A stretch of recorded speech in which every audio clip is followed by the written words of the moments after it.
Introduce yourself, please. Christopher Fisher. Christopher, what type of dealership did you visit? I went to a Buick GMC dealership. Awesome. Was that last night or this morning? That was last night. Very good. Tell us about it. My experience was a little bit different than Sharon's. Okay. When I had pulled into the lot, and there were 4 sales agents sitting outside. Great. Love it. As soon as I got out of the car, actually, as soon as I opened the door, got my foot out of the car, one of them was approaching my car. Okay. All right. So I'm the type where I felt like I was prey Right. right away. Absolutely. I didn't even get out. Couldn't even go. Yeah, that's real world. That does happen. They're right there. So the guy was brand new, and he greeted me exactly the same way that we had practiced. I love it. Okay. 30 minutes before. Right. One thing he didn't exercise is maybe proper invading your personal space right off the get-go. Maybe would have, one of these things, let the person get out, let the person Right. take a couple steps. Okay. Whatever, come towards me. But he's eager. He's new. We'll get past that. So great. Love it. So, what he did also, according to the book, was he didn't have me, hey, let's go over and take a look at the cars. Okay. He said, well, we have so many different vehicles, he told me. Right. And he goes, you probably don't know exactly what you want, do you? And I said, well, actually, I don't know exactly what I want. Awesome. But I know the range of what I'm looking for. He goes, well, why don't we discuss it? Come on, start with me.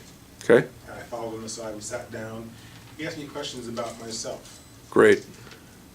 my wife, Okay. and the kids I have. Right.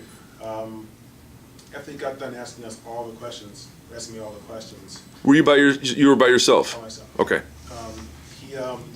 He said, the final thing is, what are you looking to spend? Right. And I said, well, as far as a monthly payment, he goes, no, hold on. Mm-hmm. He says, walking out the door, everything taken care of. I gave him a reasonable price, I'd say 20,000 cap.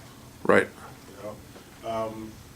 He asked me if I have any, or if he has any leaning room, meaning, do you want just an SUV vehicle, or would you sell it for a large car?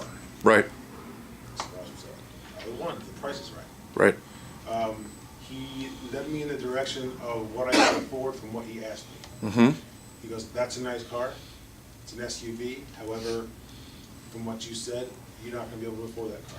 Right. Because that car is a bigger car, it's gonna cost this much money, for what you have. It's gonna cost you a high monthly rate. And then he stopped himself and said, by the way, do you have a trade-in? Right. Okay. Good. So I said, well, how does a trade-in work? Mm-hmm. He goes, well, and he sat down with me in his cart outside, he had a sheet of paper, and he wrote it down and explained it to me in terms that I can understand. Okay. If your car, if we give you this much, give you a figure, that, put it towards this, and, give me the whole thing, which was pretty cool. Right.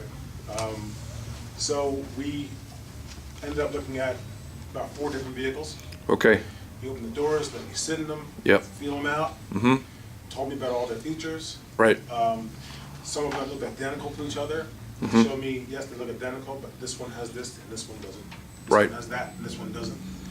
His sales manager had approached, Okay. and I knew this guy was the boss because this guy was rehashing everything this guy had already told me. Gotcha. Good. He wanted to make sure that his rep hit all the points. Sure. They wanted to take a look at my own car, Mm-hmm. and the sales manager started feeling the grooves of my car and stuff. Yep. We're gonna do that later. And I said, what are you doing? What are you doing? He said, well, do you have an accident in this car? I said, no. He goes, are you sure? Are you sure? Yep. He goes, well, it looks like there was some work done on your car. And he showed me how they do that. One side is real smooth down the crease. One side's a little rough down the crease. I was like, Yeah. Yeah, that happens a lot because people don't even know their own vehicle. I didn't know that, Yep. And so my overall experience was a good one. The new guy, he was looking to make sales. He is off work today and told me that if I have to come by and get the car, even if he's off, give him a phone call, he'll come in. Okay. You left with the business card? I did. Okay. And he had your information to follow up with you? That's correct. Okay. And were you offered to drive anything? I was offered to drive 2 different vehicles. Did you tell him you just had a certain amount of time? I told him that, hey, I'm not going to get into that right now. Okay. That my wife will be the primary driver anyway, Okay. so we'll let her do all the talking. Okay. And the decision making. Now let's stop for a second, because that's all great, and we're not going to hear a lot of other stories like that. But there were some key things that went wrong. Okay, it's great that you had the proper meet and greet, and he took control of that process. Okay, and started to conduct an interview. He did lose control somewhat, and here's where he lost control. Remember the 100,000 pieces of information in a millisecond? Okay, so 4 vehicles, right? You can't narrow it down to just 4 vehicles and show you 4 vehicles. It's going to be harder to make a decision. As far as just asking you, not so much. He brought the trade into the equation later, okay? So if you sit down, and we haven't jumped into the interview because I'm not going to shortcut it. We're going to spend a lot of time on that this morning so we get that exact. It's like he was trying to solve the crime, but he didn't figure out all the information or talk to all the witnesses, okay? So here's what he skipped. He should have brought the trade into the equation from the get-go. And if you ask him, well, okay, what's the max you want to spend? Up to $20,000. Well, then that means anything $20,000 and higher is out the door, and that means it's only $20,000 and under. How do we know that there isn't some special finance programs out there? How do we know? Here's what you do, is you trace it back to the scene of the original crime, your trade-in, okay? Okay, you landed on a car. You're making a payment that you're probably comfortable with, and chances are you don't want to pay any more, and you'd actually like to lower your car payment, right? So based upon the vehicle that you're paying, the vehicle you have, you're driving, and based upon what your current monthly payment is, sometimes a vehicle over $20,000 may still work. Or maybe there's all types of programs out there. Maybe if the vehicle's for your wife mainly, she doesn't do a lot of driving, you never entertained a lease. A lot of people don't think they should lease their cars. They should, okay? You could be further educated. There's a lot of paths that could be taken, but first thing I need to do is narrow down the car more. Okay, so when you leave there, you're on a particular unit, and I can give you some information to actually make a decision on, to fine tune it more, have a little something more to work with.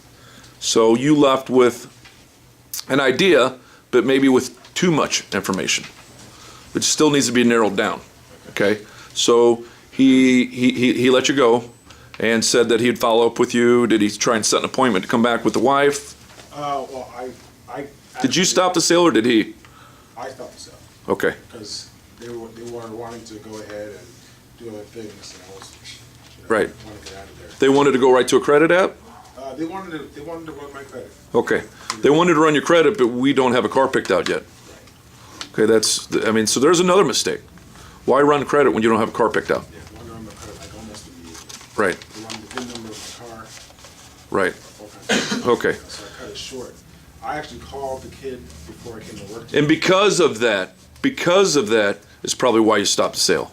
Real world, you might have kept going, and you might have wanted more information, but once they start to throw that, shove the credit app in front of you, Yeah. I mean, instinctively, as a consumer, we're going to stop. We're going to stop only because we don't have a decision. Now we're scared we're going to have to be forced to make a decision and be put in the wrong car. And they're going to put us in the car they want to put us in. Okay? You feel more confident about filling out that credit app when you know, okay, this is the car. Because it's an emotional process. How emotional is it to fill out a credit app? Yeah, it's very emotional. I don't want to do it, and you might be more excited filling that out knowing you've got the right car and you're just seconds away from taking delivery.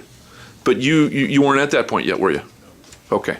So that's the key mistakes. That the manager made a mistake, the sales professional who was doing the right thing, it's probably going to be one of the better stories we've heard today, but gave you back control and then kind of went for that close a little too prematurely, wouldn't you say? Yeah.